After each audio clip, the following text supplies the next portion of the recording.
Welcome to The Driven Deal, the podcast where real estate professionals, investors, and industry experts share insights, strategies, and trends shaping the market. I'm your host, Jose Angel, and in each episode, we dive into game changing tactics, automation, and success stories to help you stay ahead in the real estate world. Whether you're an agent, broker, or investor, this podcast is designed to bring you valuable knowledge to scale your business. Let's get started. On today's episode of The Driven Deal, we are excited to welcome Mark Jasso, the President of YourPark Communities, a leading real estate company based in New Braunfels, Texas. With a strong focus on manufactured housing communities, Mark and his team at YourPark Communities have been instrumental in creating high-quality, affordable living solutions. His expertise in real estate development, property management, and community building has helped transform the way people experience residential communities. Mark's leadership in the industry, combined with his commitment to providing sustainable and well-managed housing solutions, makes him a true innovator in the real estate space. Get ready for an insightful conversation about the future of housing, community development, and the strategies behind creating thriving residential communities.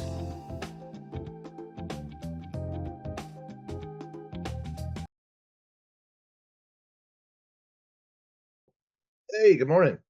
Good morning, Mark. How are you? Fantastic. And yourself? Everything good. Thank you so much for jumping in on this. I appreciate you taking the time. Sure, man. Sounds interesting.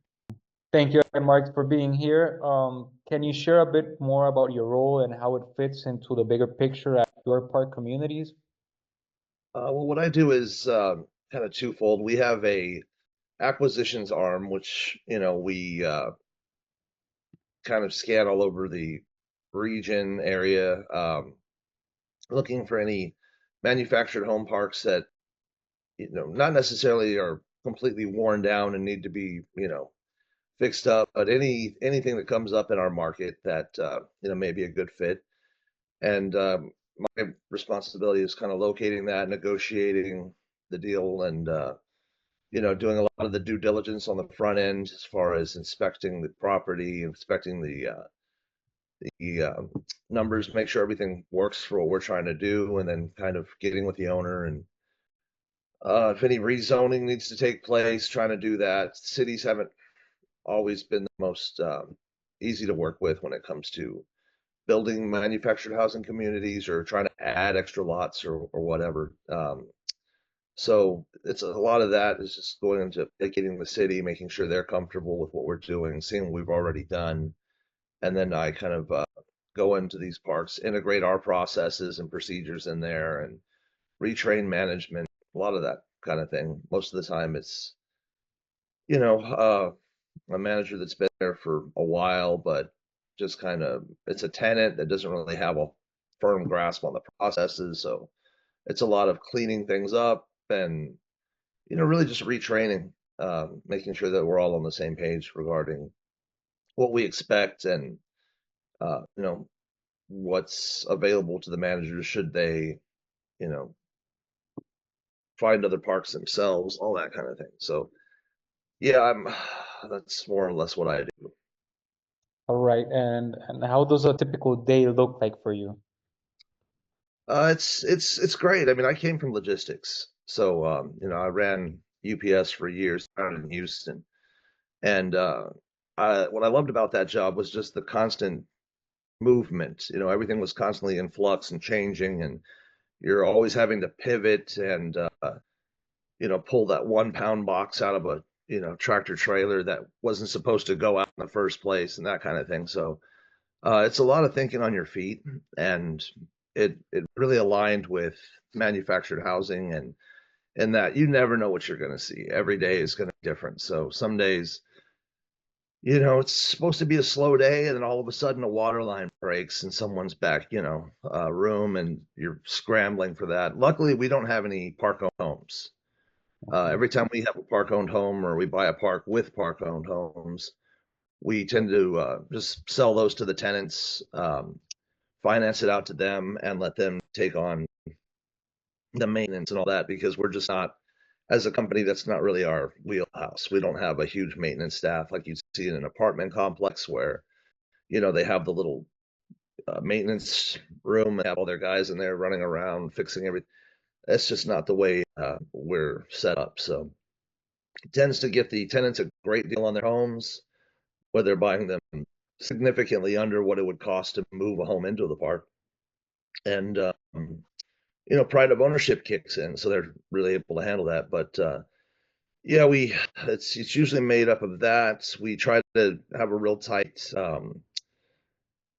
system for our managers to be able to give feedback. Every day we have a process call where we just kind of get with our marketing department and see where everybody's at, what came in today, is there any hangups, just to keep the chains moving on everything. And that's been really productive. So and that came from feedback from our employees just saying, hey, that'd be really helpful if we could do these. I've ever been a big, spend an hour having a meeting about a meeting. So as long as there's a purpose and we move with purpose, it seems to go a lot better. And it's helping everybody. We're all staying on the same page. Everybody's giving their feedback, communicating. I'm real big on that. I think your employees are your most valuable asset when it comes to boots on the ground feedback. So who am I to say, oh, well, I read in this magazine that you're supposed to be doing this, this, and this, and it doesn't necessarily always apply to the real time events that are taking place down there. So while it would be great in a lot of instances, it's not always feasible to follow the path that's already been set forth. We kind of have to create our own um, options, and really at the end of the day, just providing these guys a comfortable, safe, clean place to live is our priority. And we're always putting our heads together on how to do that better, more efficiently, um, and just providing the best service we can to our tenants. Since we're not a heavy amenity driven company, we don't have basketball and pickleball and all this other stuff. We have New Braunfels for the most part, which is, there's a million things to do. We have lakes, we have, stuff for kids and adults and just everything that's out there right in our backyard. So we focus solely on keeping these communities as nice as they can be, and just making some place that people are proud to come home to. Of So course, that's and definitely providing a lower rent as possible, right? right. In New Braunfels, I mean, you're looking at average apartment for a two-bedroom, close to $1,800 somewhere in there, and these guys are getting, a nice large lot clean for I think we're like 625 right now a month. So it's significantly lower. And if they're able to purchase their own home or bring a home in, it's whatever their mortgage is. I mean, typically they're in the with the lot rent, they usually fall around $1,400 a month for a three-bedroom, two-bath home. And in many cases, we have double wide lots as well, which could, you know, accommodate even more people. But don't get it wrong, they're going up. I mean, these manufactured homes are building them better, with more amenities, I mean, more features and more of this and more of that. So a home that may have been $30,000 5 years ago, some of those are 60, 75,000. Um, and it comes down to a supply and demand thing. While they come with all kinds of bells and whistles, there's always stuff that people want that aren't in them. So they're going the customer route. Well, can you add this? Can you add? It's a lot like purchasing a car would be. The more you want to add in there, the higher the price is going to be. But there's a lot of really great finance companies out there now that are where there weren't quite as many a few years ago. So they're springing up, trying to help people purchase. You can't just go to most banks and get a loan for a manufactured home. So it's something that would be super helpful for people, but it's not really an option. So you have other companies out there like 21st Century Mortgage that are specializing in this kind of thing. And a used mobile home, getting a loan on something like that is near impossible unless you go through one of them. So it's access is still an issue and something we're really pushing. And that's something that they're going to look at. But most of the stuff we are selling for cash. It's like I said, stuff that we've taken in, and it's just not in our wheelhouse. So why not pass that on to the tenants and help them become homeowners? the more we do that, the better off everybody is. So that's kind of our goal. So just to understand a little bit more about your operation, um, if say I come into your city and I'm looking to buy a mobile house, how does that process would look like from the start, from zero all the way to turning the key on my property?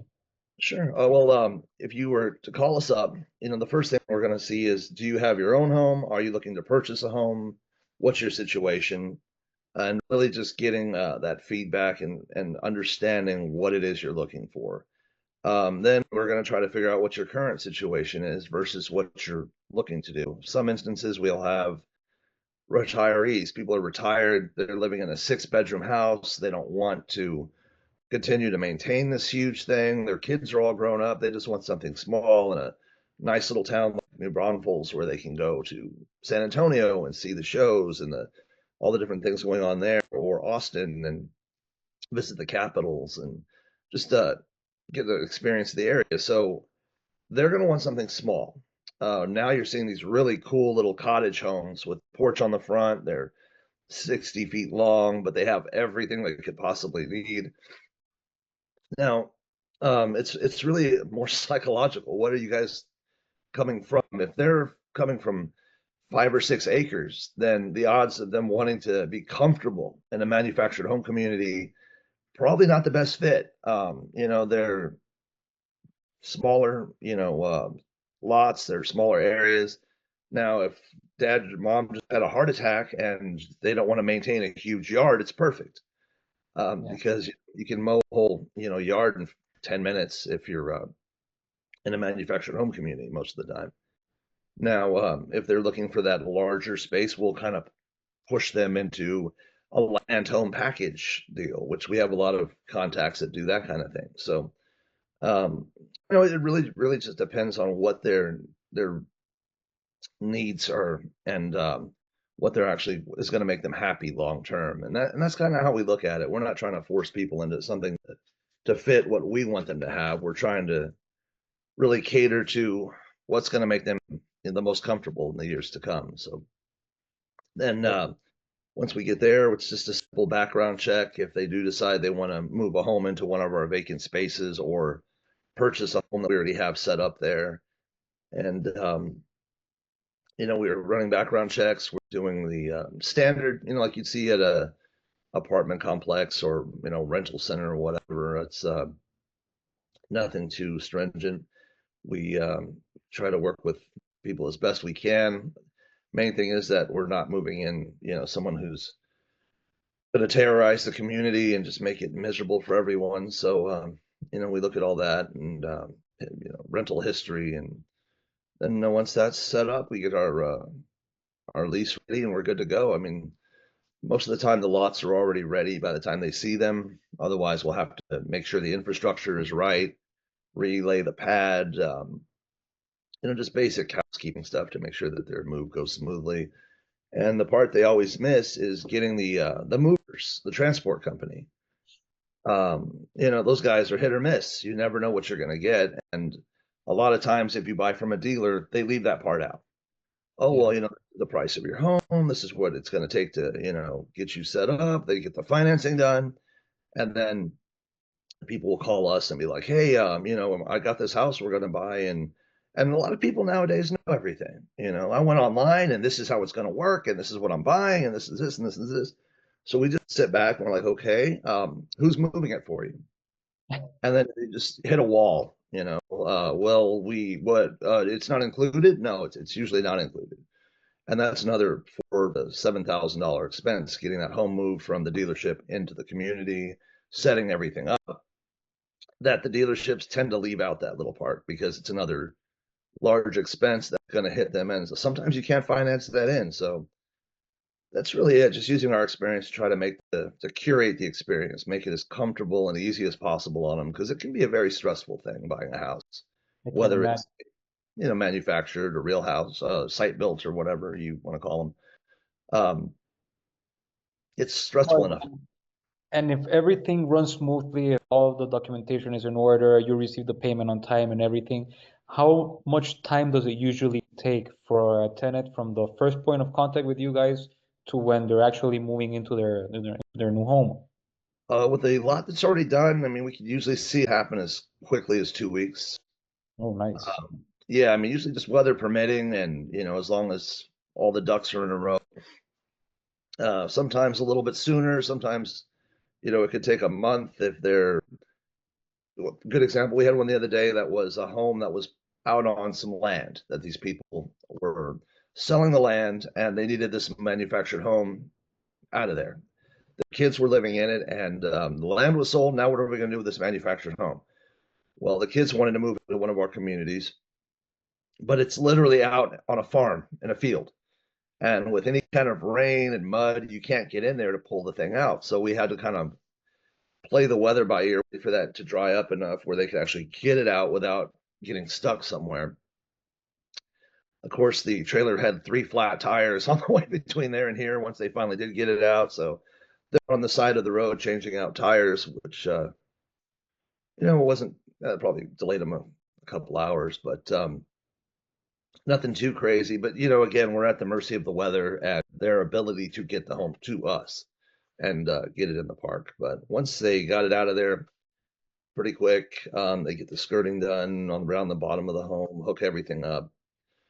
It's a pretty straightforward process. The city's, set pretty clear expectations on what they want to see when these homes are there. So we try to make sure all of our stuff is ready to go so that, like I said, it's as easy as possible. But yeah, and usually anywhere from 2 weeks to a month if there's, some sort of delay. Nice. So, Mark, any major shifts that are you seeing right now in the industry? It seems like you're seeing a younger and younger demographic coming in. A lot of these guys are realizing that I can either throw $1,800 a month away on an apartment, which I'm never going to see again, or I can buy a manufactured home. And even if they're not living in them, a lot of them are investing in them. Well, if we have a manufactured home and we move it into your community, can we rent it out? We do. We allow up to 3 units per park that we own.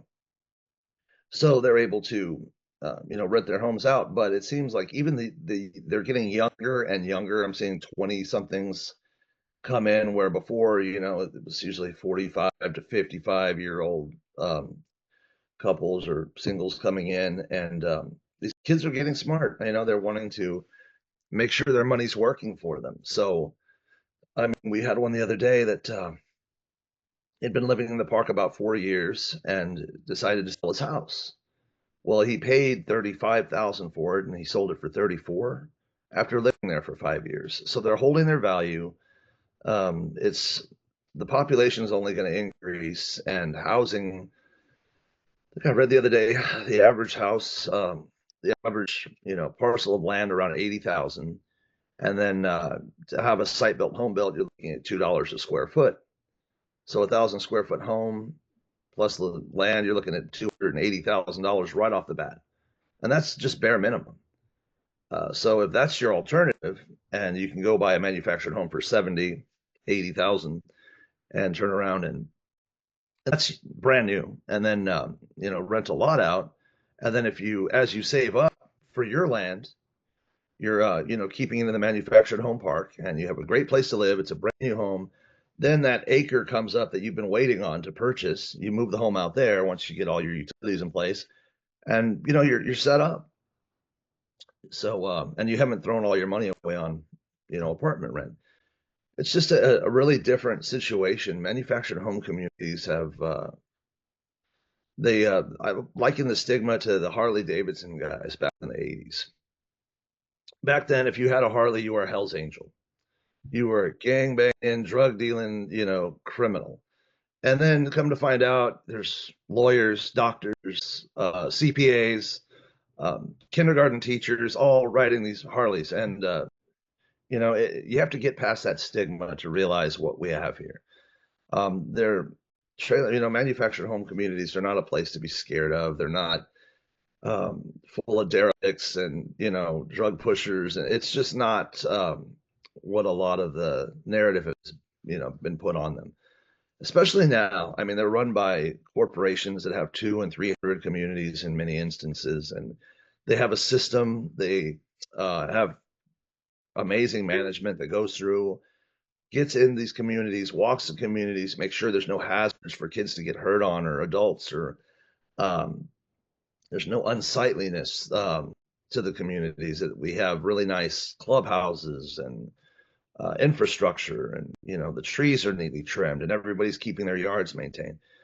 So there's a whole bunch more to it than just checking a box every month to make sure the checks are in there, and then just leaving everybody to their own devices. So you can really tell the difference. Leave a park by itself for a month or two and see what it looks like when you Definitely. go back to visit. Right now, how many communities are you managing under your company? Right now I'm over 11 11. separate. Right. Yeah. All generally in the same area, All right. which makes it super convenient. But I've got some great managers that do a heck of a job, and our ownership is super helpful with coming up with new directives and plans for the company and ways we want to operate. But yeah, it's we've also do a lot of due diligence projects, so we're constantly droning and trying to use technology to our advantage to make sure that, okay, well, we see that our tenants' roofs are in pretty bad shape. Let's come up with an initiative to help get them fixed up for them. And it's all about making sure we have a nice, clean, long-lasting community that's not going to fall apart or fall into disrepair. So Nice. yeah. So right now, Mark, what's working well for you and what has been kind of frustrating? It's working well. I think just the overall execution of the plan, the policy, everything we've kind of put together. It seems like the our team anyway has really just grabbing onto it and running with it. I think we've done some really good hiring and training, and I think that they're becoming more and more independent, less and less calls to the back office. They're really getting a great handle on what they need to be doing out there in the field, and they're making some great decisions. The biggest challenge probably just a lot of the state issues, paperwork kind of problems. They're hung up in Austin a lot with title transfers and things like that. It should be super quick and easy. They just tend to be complicated and complicate the process. And I think if they get that streamlined and get them some backup, I'm not sure if it's just a staffing issue at the state or what, but it seems like the thing that's taking us the longest is just waiting on documentation to be processed, getting these homes in their names. We're in the middle of a huge audit right now within internally in the company, to where a lot of people are in these homes and they have no idea who owns them. They got it from aunts, uncles, whatever. Then the aunt and uncle doesn't know. They just moved in because they saw a for sale sign, and the person that sold it told them they were going to take care of everything. So um, a lot of them have been there 10, 15 years, and the home is still in the name of the person that had it two people before them. So And we this is an industry-wide issue or more yeah, unique to your business? Yeah. it's industry wide. Unless you have a park that has brand new homes that you move in and you sell to the tenants, or you have a relationship with the dealers where you say, okay, I need 10 homes, and they move 10 homes into your park and you're selling those individually, then you have more control over who is on the lease and matching who's buying the home. But in an instance where you buy a community that's pre-existing and already has 30 or 40 tenants in there, and the owner may have picked up a few houses at the auction or something like that, and they just move trailers in and just sell them to people. If he hadn't or they hadn't gotten the paperwork done correctly on the front end, and the people buying them, it kind of falls on them to make sure that they're getting everything transferred into their name. I mean, usually they're going down there, they're paying the taxes, they're doing everything they're supposed to do, but it's two separate entities between the tax company and the state. I mean, like your local tax office is not the state licensing office, the TDHCA, for example. So you have to go to both of them. You have to make sure that both of them are aware that you're the owner, fill out whatever documentation, pay whatever fees in order to get all that done. The problem is they oftentimes your paperwork gets lost. Sending it up there, you make sure it's certified, but somehow it disappears. It falls into the hole of wherever, and then you have to start the process all over again. And there's timelines, so you have to wait 45 days, do it again, wait 45 days, do it, and that's really where it can be a hindrance to the operation. Yeah. But for the most part, it's pretty straightforward stuff. We don't encounter too many challenges. Like I said, it's like freight. You love the little things that pop up sometimes. It's just an opportunity to correct something that you might not have been planning on, but we've done this enough to kind of plan for the Uh, unexpected. so Mark, what tactics have you been using to literally get people through the door? What has worked and what do you think hasn't been working that well so far? Well, we've got our fearless leader is a search engine optimization guru. So when it comes to being first in all the markets, there's there's none better than this guy. He's really just keeps us number one across all the search engines, which is super helpful. We do a kind of a grassroots campaign where we have our marketing team canvass the area, visit all the local businesses, churches, flyering everything, using their bulletin boards. We've got a really good, kind of, we get a lot of really good feedback from our tenants. And really, number one is just we answer the phone. There's so many times you call around trying to find a place to move a home, and it's crickets for the first 3 weeks. And if you just hound them constantly, you might get a call back. It's not, oh yeah, we're full. Sorry, you might want to try here. I mean, if we don't have something that fits, we try to accommodate, or we can accommodate them with. We try to point them in the right direction of someone else. But the number one thing we preach is answer the phone. When people are, if you're going through all this trouble on the front end to maximize your searches and make sure you're on as many, websites as possible and that our website is updated and everything's right, and then you don't answer the phone, it just doesn't, it's all for naught. So we've really kind of focused on that. But yeah, no, when it comes to keyword searches and making sure that we pop, Steve Adele, the owner, is just, there's none better. I mean, the guy's really, really honed in on the that part of the business, and that's actually where he started was search engine optimization, and it just kind of he sold his company really young and decided to get into manufactured housing, and that's kind of where we are now. So How yeah, that about, sorry, how about the competition? How are you keeping yourself competitive? again answering the phone. That's really a lot of it. I mean, there's no doubt about it. There's bigger companies with more amenities and more, but at the same time, it's not always what people are looking for. So, we just try to overwhelm them. UPS used to have a saying, create raving fans. That was their big thing. They wanted to not just meet expectations, but exceed them. So when it comes to our parks, which, don't all have, like I said, the hugest amenities and where there's no pickleball courts or swimming pools or any of that, how are we going to win? How are we going to get those tenants? And we stay full. Number one is the location. New Braunfels is extremely hot location. We've got people from all over the country coming to this area. And the other is just keeping everything clean, neat, and being responsive. Making sure, like I said, that the experience for everyone is curated, that we answer any possible questions, and that we set the expectations in advance. This is what you can expect from us. This is what we expect from you, and just keeping that communication as transparent as possible. Like it is a very different process for people. I mean, even if you've bought a house before, it's not the same. So we just try to make sure that we're as helpful, and we offer, any service we can to just make everything smooth for them. And we protect our tenants. We make sure that the communities stay clean, that they're not dealing with noise violations all the time, and um, chaos, and just making it a nice, clean, safe community for them. And that keeps us full. It really does. There's not a secret to the trade. I mean, it's what everyone should be doing anyway.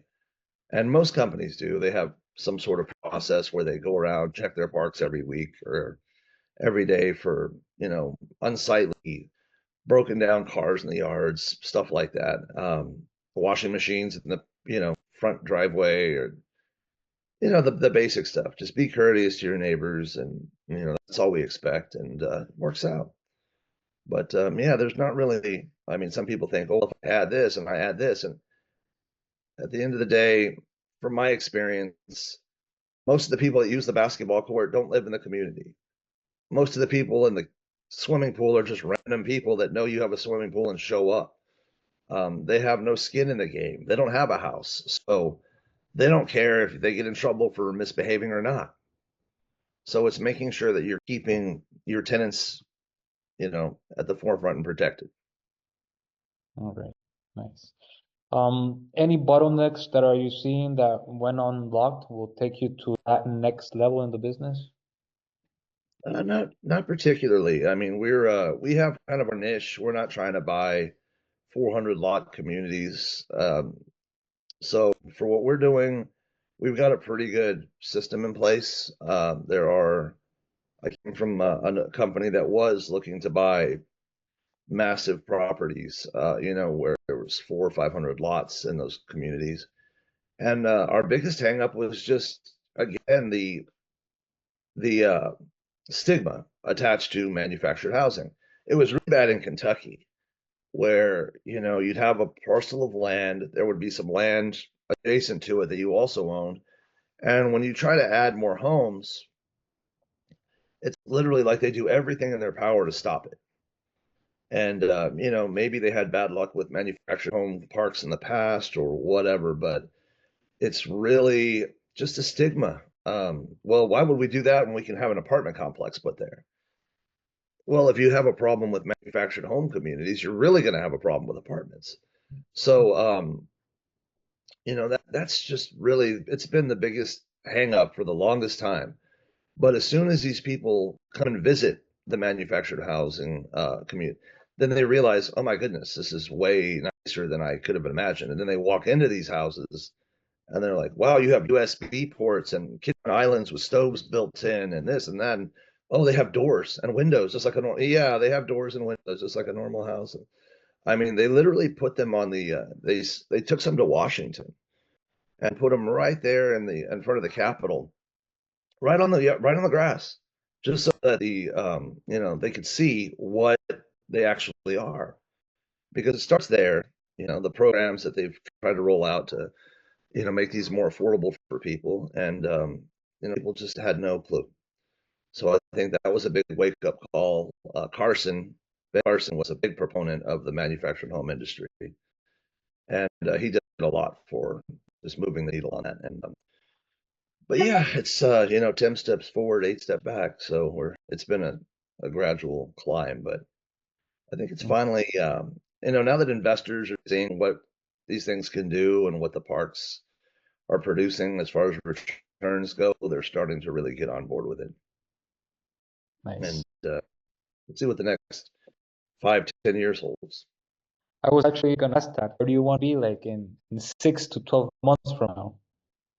It's 12 months. I mean, right now, we're just, we'll probably, I'm sure, knowing Steve, we're going to have another business rolling out, a springboard and something relating to this. I know we've been talking about helping other manufactured home parks with visibility, other businesses with their visibility. There's a lot of people that will make you first on Google, for depending on your certain type of business, but manufactured housing can be a little bit different. So we're working on custom tailoring solutions to that and help other manufactured home communities with visibility on the web and their marketing, and really help push them forward. A lot of them, have search engine optimization that's just not doing it. They're still on the fourth or fifth page. But if they want to be number one all the time, that's where our focus is on helping them achieve that. Um, the other, we're also really getting more into how can AI kind of help drive us forward, and where can we find assistance there to, make the all our processes a little more cleaner, more clean, streamlined, make the tenant experience better. Is there some sort of new interface we can look into as far as how they pay their lot rent, or how we communicate with them? The old school was you just tape something to the door. Well, now everybody wants to see it on their phone. They don't want a piece of paper hanging on their door. They want to look at their phone and have text messages, or they want some sort of blog or next door message, or I mean, there's so many um, different people that want their information in so many different ways. So we're really just trying to custom tailor everything to meet their needs and what's going to make their lives the easiest. So it really is just a constant a cycle of trying to constantly improve processes and grow the business. And who knows, by then we have two more communities that we're taking on, that we're going to be training management, and training the tenants. We go from a park that's unmonitored and unmanaged, and now you have structure and rules. That's a process. Yes. That's Imagine. I'm taking in my brother's kids for the week or something, and they run amok, and it's like, okay, I'm not him. So now we got to have structure, guys, and like this is how we do it here, and it really is just kind of fixing some bad habits. And at the end of the day, they're thankful because they realize, wow, I'm glad I put a little effort into cleaning everything up, because now I can really, I'm not embarrassed to bring people home to my house to visit. My family can come see us. We're not worried about getting harassed or assaulted by anybody, and that's what I think manufactured housing has kind of moved to as a whole. They're really becoming places you can be proud to have guests and visitors. And I mean, it's the point where, well, this place is really nice. I might want to move here too. So that's our goal, at the end of the day, to just clean, safe communities. And Yeah. And speaking of which, if you could solve one major challenge today, what would it be? one major challenge, I think it would really just boil down to not, I mean, just making the process simpler, simplifying the process. You have a lot of folks that don't speak fluent English, that are looking for housing. They work hard, they have the money, they're ready to buy, and it's just not a clear process for them. Like I said, so many of them own these homes or live in homes, and they were told, "Yeah, I'm making you this deal. This is how much it is." They're paying cash. There's not enough education around it for the layman who's not from the industry to really understand, and they get taken advantage of a lot. So just education, and making sure that everybody has a clear path to home ownership. It's totally possible, things that people, oh, I could never own a house. There's no, yeah, you can own a house, and this is how you do it. But there's just not enough, I guess there's just not enough people fighting for that for them, and spending the time to train them. And there's not the funding at the state level to really roll out any quality initiatives. So I think, like I said, we're a lot further along than we were 10 years ago, but we're not there yet. And I think we will be 5, 10 years, especially the way technology has been flying out there. It's just a matter of time Okay. for that solved. Well, thank you for sharing these insights. Sure. Where can people reach out to you if they want to get in contact with you? They can contact us through our website at yourpark.com, All or right. or they can call us directly on the website number that's on there. And yeah, there's a few different ways through the website to contact us. But we're glad to help with anybody's concerns or anything they're trying to accomplish as far as home ownership. All right. Great. Thanks again for your time, Mark.